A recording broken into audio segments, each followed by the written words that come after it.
Altså, og det er ikke løgn det her. Jeg elsker Alingsås. Jeg hedder Sofie Gråbøl, og jeg spiller i De gode mødre, spiller jeg Sara. Du har varit i Alingsås tidigare och spelat in film. Vad tycker du om Alingsås?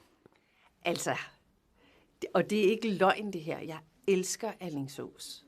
Altså, jeg var her jo i en del uger for et år siden, da vi indspillede Den sidste viking. Og da jeg hørte, at den her film skulle indspilles samme sted, og vi skulle bo samme sted på samme hotel i den samme vidunderlige by, så blev jeg så glad.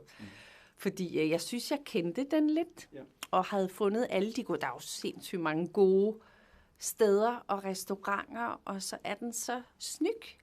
Og så er den ikke for stor og ikke for lille.